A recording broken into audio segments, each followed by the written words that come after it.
MEMC is a global manufacturer of polysilicon used in the application of MEMC solar modules, as well as semiconductors for the electronic industry. SunEdison is a wholly owned subsidiary of MEMC and is the third largest solar developer in the world, with over a gigawatt of solar under management. We design, build, manufacture, develop, finance, and install solar plants ranging from residential rooftops all the way up to 300 megawatts. MEMC and SunEdison have a strong history of investment in the state. MEMC established manufacturing facilities in Pasadena back in 1995, and we currently have over 240 employees in Texas. Further, of the 75 megawatts interconnected of solar in ERCOT, SunEdison has developed 60 of those megawatts, representing 80% of the total solar installed capacity in the state. We also have an additional 10 megawatts in Presidio County scheduled to come online in mid-2013. In total, we have invested nearly $300 million in the state over the past 3 years. Solar is a relatively nascent technology that is realizing significant improvements in technical efficiencies and rapidly declining technology costs. Further, it's a minimal water use generation resource that can be contracted and built in 12 to 18 months and strategically sited in load zones and non-attainment areas where conventional fuels struggle to deploy. Also, by nature of the resource, solar has a high coincident peak production, meaning it produces when the load is peaking and the grid needs it most. And we believe House Bill 723 can be implemented as an administrative mechanism, which we already have in our market today, to facilitate new generation deployment based on what ERCOT system needs are in order to avoid costly outages and forced loss of load. ERCOT needs peak capacity, and there are several ways to do it. Direct incentives and subsidies, as we're seeing discussed for demand response resources, new wholesale market mechanisms that are being discussed at the PUC, and then administrative fixes such as this RPS to facilitate greater deployment of peaking capacity. So, given this integral role that solar plays from a resource adequacy perspective, why isn't it being deployed naturally in the competitive market? This is a fundamental difference in how solar is financed versus conventional fuels. Solar has a high upfront cost, fixed cost, and no long-term variable in O&M. We incur all of our expenses at the time the plant is the plant is constructed.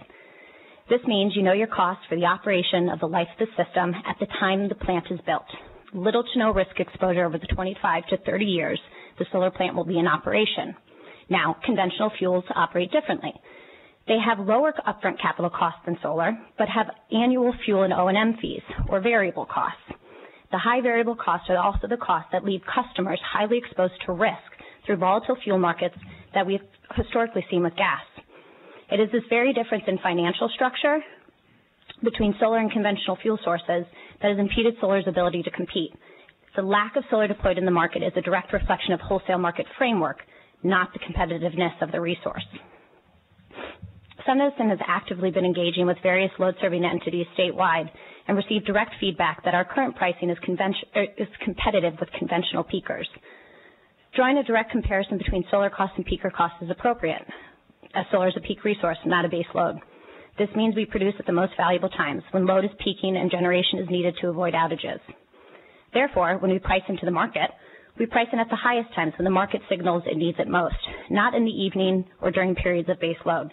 So, while the average market nodal price in ERCOT may be around $40 a megawatt hour, which represents the average price for every hour of the day, every day of the year, the weighted average price for solar only reflects the hours of the day when the sun is shining, which is when the load is high.